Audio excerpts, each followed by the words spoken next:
하나님 말씀은 요한복음 제2장 1절부터 11절 말씀입니다.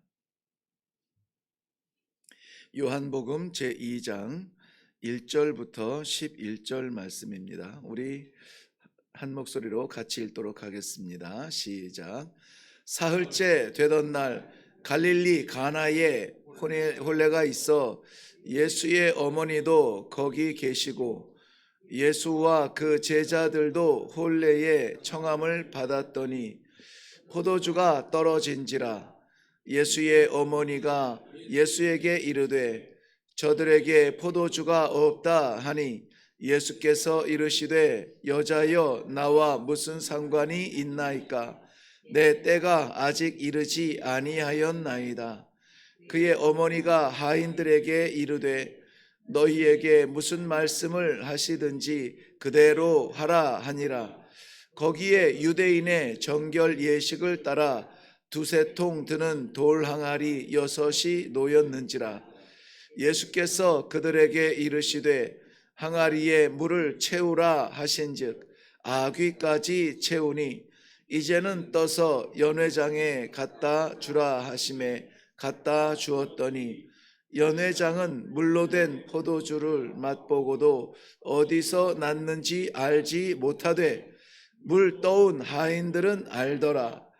연회장이 신랑을 불러 말하되 사람마다 먼저 좋은 포도주를 내고 취한 후에 낮은 것을 내거늘 그대는 지금까지 좋은 포도주를 두었도다 하니라.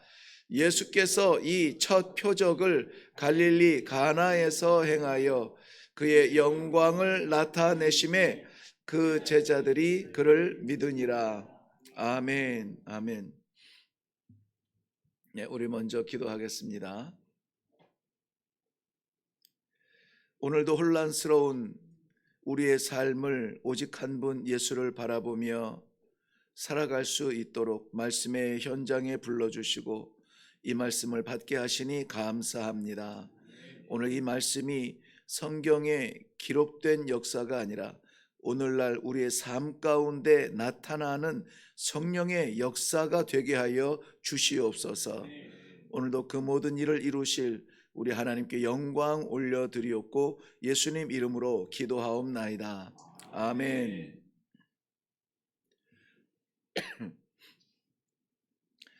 네, 오시면서 보신 분 계시겠지만 들어오신 입구에 우리 큐티인이라고 하는 교재가 늦게나마 지금 준비가 되어 있습니다. 그 작은 비슷한데 자세히 보면 작은 사이즈가 있고 좀 큰 사이즈가 있습니다. 큰 사이즈는 아무래도 똑같은 내용의 사이즈가 크니까 글씨도 좀 커지게 되겠죠. 그래서 좀 보는데 지장이 있으신 분들은 좀 큰 것을 보시면 편하겠고요. 그래서 저희도 큰 사이즈를 많이 주문을 해놨고 작은 사이즈도 여전히 있습니다. 이것은 작은 거는 5,000원에 저희가 구입을 했고요. 큰 것은 그거보다 1,000원 더 비싼 6,000원입니다. 그래서 저희들이 잔돈을 준비해 놓기가 좀 어려워서 그저 언제든지 잔돈이나 5,000원 혹은 6,000원이 준비가 되시면 그 통 안에 넣어 주시면 되겠습니다. 네, 저희 새벽 예배뿐만이 아니라 우리 일회교회 성도들도 이 교제를 중심으로 해서 매일마다 말씀 가운데 살아갈 수 있도록 그렇게 이제 인도를 하려고 합니다. 그날에 묵상했던 오늘 요한복음 2장 1절에서 11절 같은 경우 이것 한 곳만 우리가 묵상하는 것이 아니고 거기에 말씀드린 대로 맥체인 성경 읽기 부분이 있어서 하루에 그저 한 5장 정도를 전체 다 보면은 읽을 수가 있겠고요. 창세기 3장, 에스라 3장, 뭐 이런 사도행전 3장 이런 식으로 옆에 보면은 어디를 함께 읽으라고 되어 있습니다. 언제든지 시간을 정하시고 하나님 앞에 말씀 앞에 이렇게 시간을 드릴 수 있는 그러한 예배의 자세가 참 필요한 시대입니다. 꼭 실천하셔서 올해는 하나님의 말씀에 더욱더 가까워지는 그러한 성도들 되시기를 바랍니다. 네, 오늘 우리 너무나 잘 아는 말씀이죠. 가나의 혼인 잔치에 예수님께서 물로 포도주 물을 포도주로 이렇게 변하게 바꾸게 하신 그러한 표적의 현장을 우리가 보고 있습니다. 어제 우리가 살펴보았나요? 그 나다나엘이라고 하는 어, 예수께서 참 이스라엘 사람이라고 칭찬했던 그 사람의 고향이 이 가나예요. 갈릴리 가나 사람 이 나다나엘인데요. 오늘 그 땅에서 예수님께서 초청받은 혼인 잔치가 있답니다. 이 혼례라고 되어 있는데 혼인 잔치라고도 우리가 흔히 알고 있죠. 그 혼인 잔치에 어머니 마리아와 또 예수님도 초대가 되었습니다. 지내시던 나사렛에서는 그리 멀지 한 10여 킬로, 10킬로, 뭐 12킬로, 14킬로 이렇게 뭐 표현하는 분들이 많은데요. 길게 보아도 14킬로 정도 되는 그러한 곳이에요. 걷기에는 좀 벅차겠죠. 그래도 멀다, 멀어서 못 가겠다라고 말할 수 없는 그러한 상황이고요. 지금처럼 통신이나 교통수단이 그렇게 발달되지 않았을 때에는 보통 이 혼례나 장례 이런 예식들을 수일에서 보통 뭐 3, 4일에서 7일 정도 이 유대인의 풍습에 의하면은 한 7일 정도의 그런 결혼식을 그렇게 치렀다고 하는데요. 그것이 이해가 되더라고요. 이게 뭐 대단한 잔치여서 오래 하는 게 아니라 그 혼례나 장례를 치르는 당사자들의 일정에 맞추는 것이 아니라 올 수 있는 사람들에게 여유를 좀 주는 것이에요. 그래서 저희가 섬겼던 그 다곤바 부족도 장례식을 3번을 치르는데요. 처음에 3일을 치르는 것은 당장 그 마을에 있는 그 함께 지내던 이웃과 식구들이 보내게 되고요. 그 다음에 7일 후에 치르는 장례는 그 장례는 이제 멀리 있는 친족이라든지 그런 사람들에게 소식을 전해야 되잖아요. 그러면 소식을 전하면 그 사람들이 올 수 있는 시간이 필요합니다. 그래서 7일 후에 하는 것이 그 메인 장례식이 됩니다.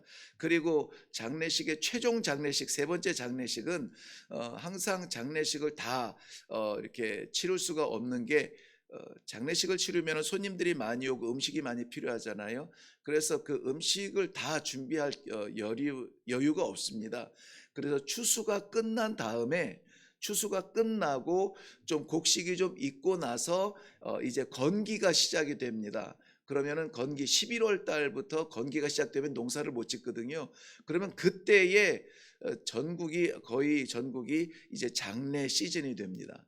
그때는 이제 농사 지을 일도 없고 밭에 갈 일도 없고 또 장례나 결혼을 치르는 그 사람들은 이제 좀 여유가 있으니까 음식 차릴 여유가 있으니까 그때 3번째 장례를 치르게 됩니다.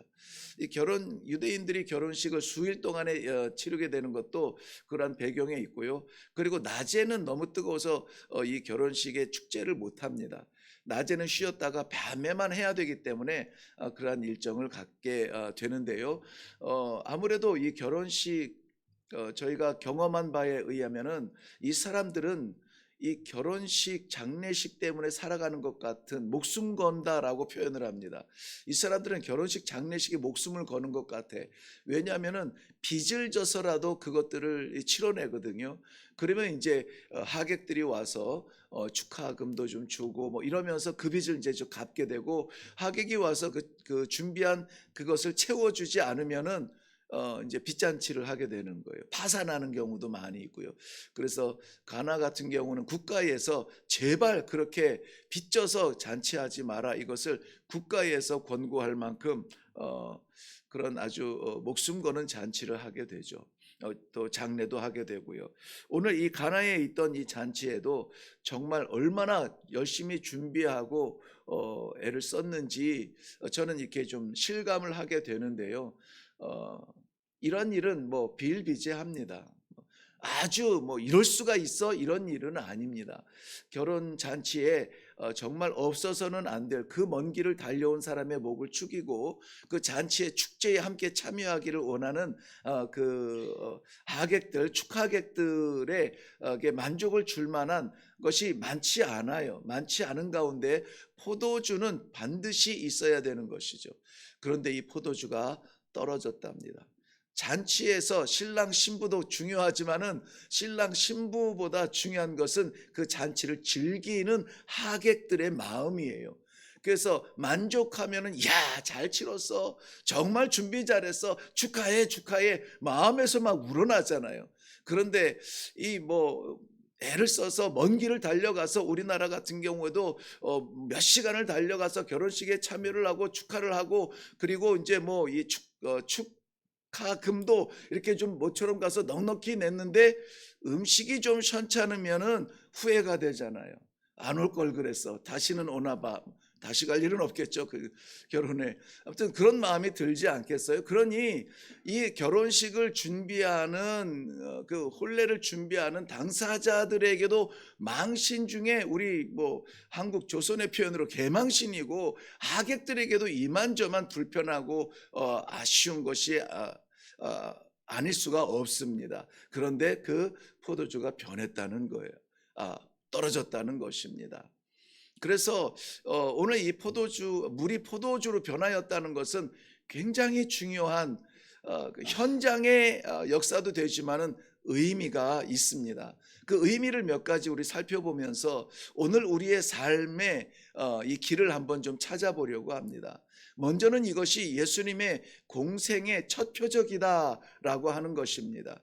예수님께서 33년을 사시면서 30살까지 30년까지 몫으로 지내시다가 30에 세례 요한을 통하여서 세례를 받으시던 현장에서 성령의 비둘기처럼 임하는 성령과 하늘의 음성 아버지 하나님의 그러한 세상을 향한 선포를 통하여서 이는 내 사랑하는 이요 내 기뻐하는 자라, 내 사랑하는 아들이요 내 기뻐하는 자라 공생애적인 선포를 하시면서 그가 광야에 들어가서 40일 금식 기도하시고 사탄의 유혹을 물리치시고 그리고 구세주 성육신하신 하나님으로서 사역을 감당하게 됩니다.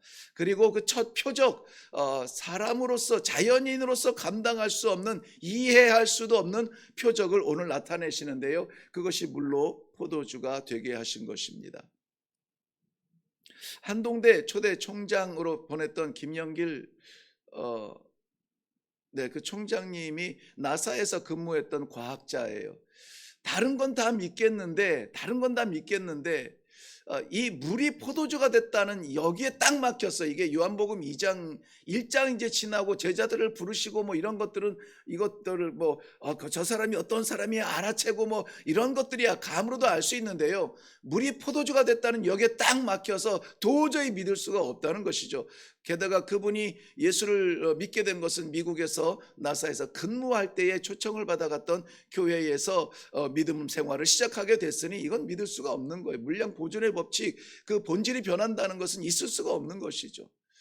포도를 발화한가요? 네, 해서 포도주가 된 거는 알겠는데 물이 포도주가 될 수는 없다는 것이죠. 이것은 자연의 영향력을 받고 자연 아래 살아가는 사람은 도저히 바꿀 수가 없는 일이기 때문에 믿지 못하는 것은 맞아요. 그런데 이것을 바꿀 수 있는 분이 계십니다. 누구냐면 자연을 만드신 분이에요. 물을 없던 가운데 물을 만드시고 없던 가운데 포도를 열매 맺는 나무를 만드신 분은 바꿀 수가 있다는 것이에요. 자연 아래서 존재하는 사람이 자연 밖에 있는 것을 믿는 이 선을 넘는 것이 어려운 것입니다.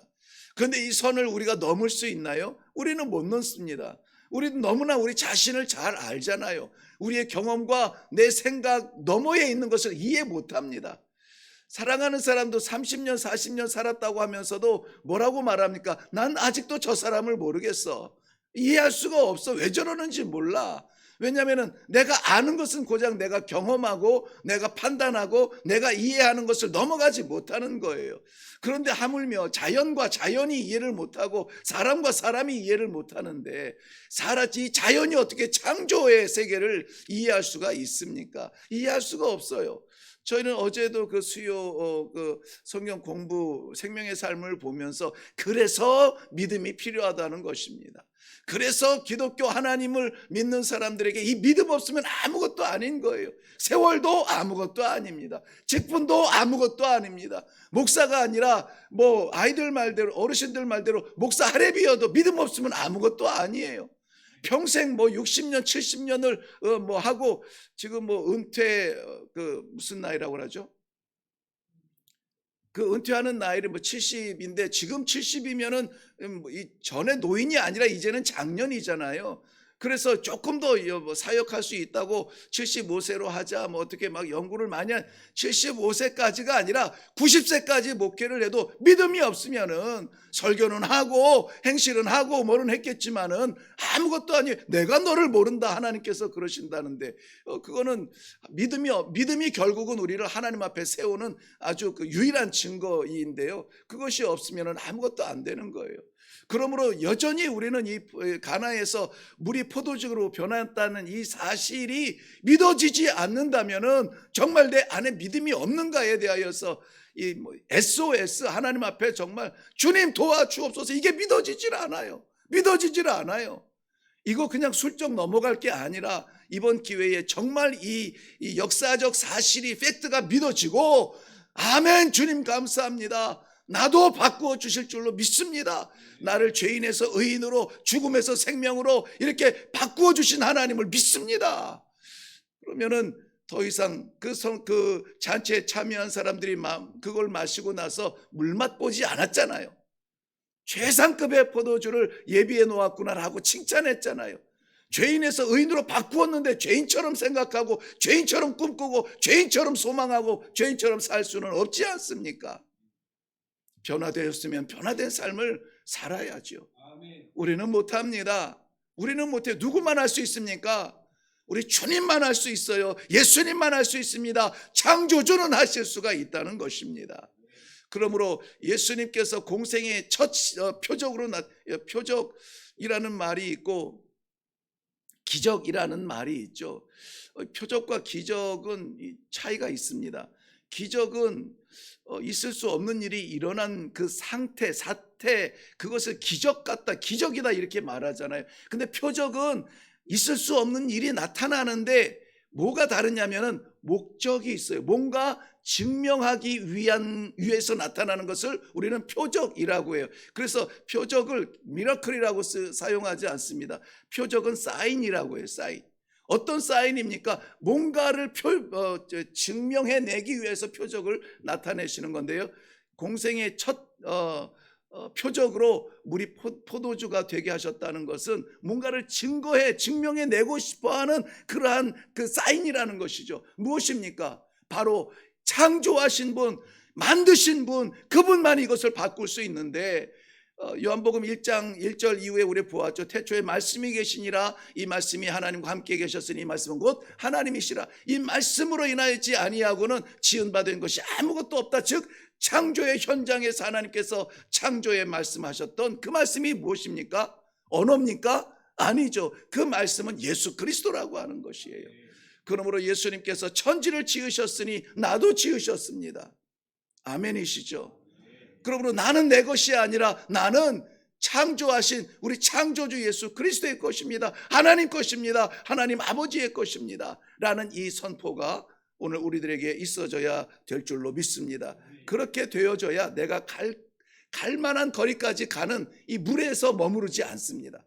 내가 할 만한 맛만 낼 수 있는 그 맛에서 머무르지 않습니다. 우리가 낼 수 없는 맛을 낼 수가 있어요.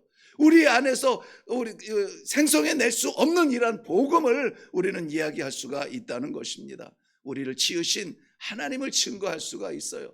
우리의 삶의 영광을 하나님의 것이라고 올려드릴 수가 있다는 것입니다.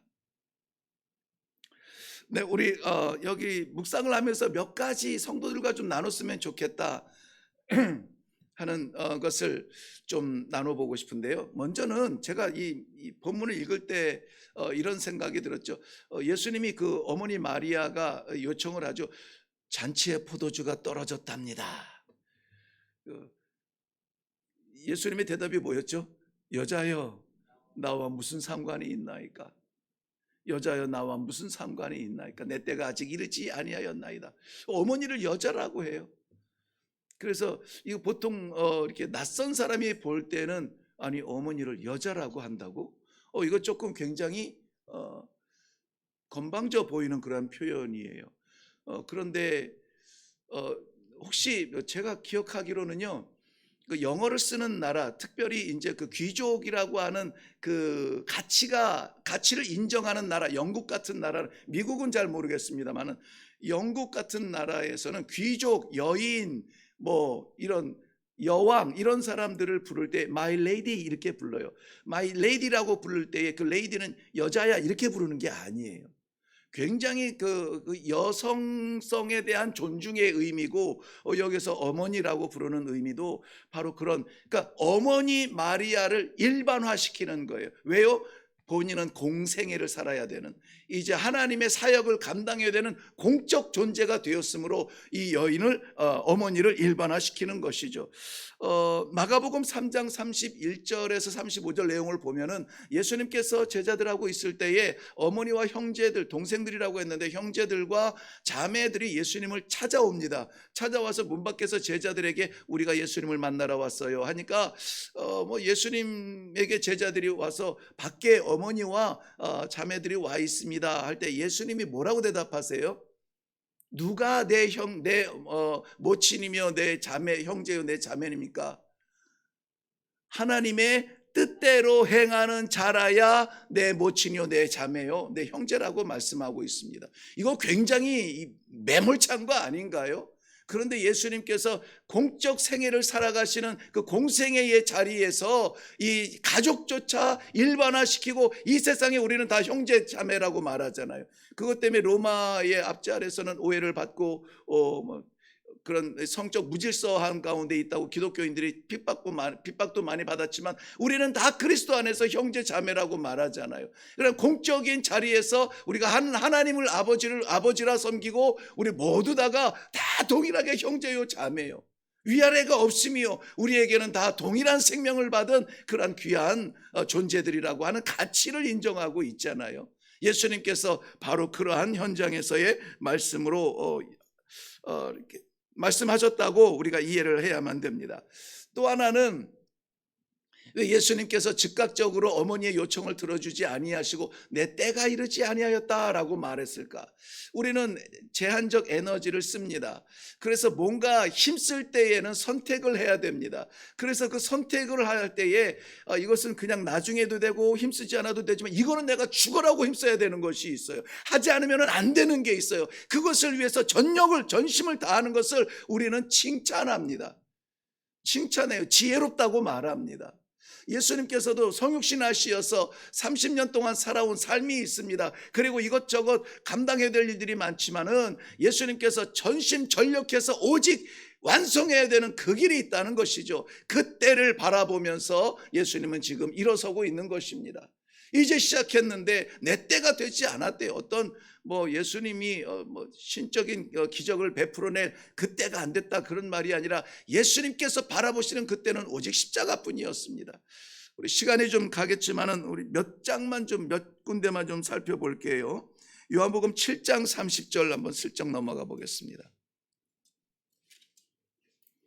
7장 30절 보면 예수님께서 예루살렘에서 말씀을 증거하실 때에 귀로 들을 수 없던 사람들이 이렇게 그들의 모습을 이렇게 기록합니다.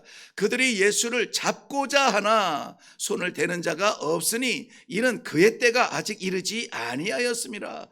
사람들이 예수님을 잡으려고 하지만 잡을 수가 없어요. 못 잡는 것이 아니라 잡을 수가 없어요. 왜요? 아직 예수님의 때가 되지 아니하였기 때문이라고 말하고 있습니다. 한 장 더 넘어가서 8장 20절입니다. 이 말씀은 성전에서 가르치실 때에 헌금 앞에서 하셨으나 보통 헌금이 이 성전 앞에 있어서 들어오면서 나가면서 이렇게 할 수 있도록 했죠. 헌금 시간이 따로 있지 않고 헌금함 앞에서 하였으나 잡는 사람이 없었다. 노출된 공간이었다는 것입니다. 누구나 볼 수 있었는데도 잡을 수가 없었어요. 왜냐하면 이는 그의 때가 아직 이르지 아니하였음이라 그랬습니다. 도대체 무슨 때일까요? 12장 한 번 더 갈게요. 12장 33절 말씀입니다. 23절.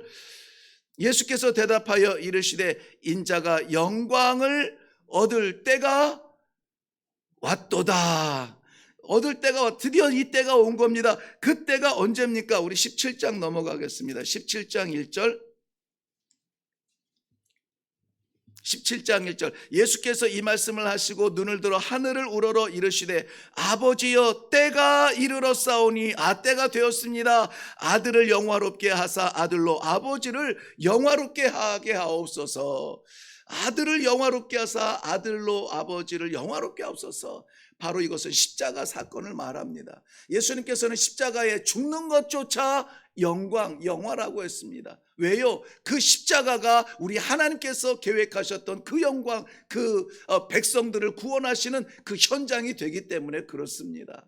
예수님께로는 희생이요 죽음이요 이것은 수치입니다. 그런데 아버지께서 거둘 걸 생각하니까는 기꺼이 그 일을 감당하는 것입니다. 앞뒤 가리지 않냐고 이것만을 향하여서 달려오는 거예요. 내가 그 십자가를 져야 됩니다. 이제 그 십자가를 질 때가 되었습니다. 감사합니다. 아버지 영광 받아 주옵소서라고 말하는 것입니다. 그러므로 이 예수님께서 공생애를 시작하면서 바라보던 그 때를 향하여서 지금 예수님은 일어서고 있는 것입니다. 오늘 우리가 일어서야 될 자리도 마찬가지입니다. 우리가 일어서서 나가야 되는 자리가 우리가 재미있고 우리가 즐겁고 우리가 만족스러운 우리가 이해되어지는 자연인으로서의 내가 이해되어지는 그런 자리가 아닐 수 있습니다. 그런데 순종하여서 그 길을 갈 때에 하나님께서 우리에게 계획하시고 기뻐하시는 그 자리에서 영광을 받으실 줄로 믿습니다. 그 자리에서 필요한 것은 순종이에요. 순종입니다. 말도 안 되는 순종입니다. 예수님을 아시는 마리아가 그 종들에게 이렇게 말합니다. 저가 무엇이라고 하든지 너희는 그의 말대로 하라. 이상한 대화들이 오고 가죠. 예수님은 내 때가 안 됐습니다. 거절의 의사를 밝혔는데도 마리아는 바로 제 종들에게 뭐라고 하든지 그대로 하라 이렇게 이야기해요. 그 종들도 웃깁니다. 그러다 우리 죽습니다. 큰일 납니다. 맹물 먹일 일 있습니까? 뭐 이런 토가 없어요. 달지를 않아요. 마리아가 이야기했을 때 종들은 그저 그 항아리에 물을 꼭대기까지 채우게 됩니다. 웃기죠. 예수님은 뭐라고 하십니까? 이제 갔다가 연회장에 갖다 주라. 저들이 마신 것은 물이 아니라 포도주였습니다.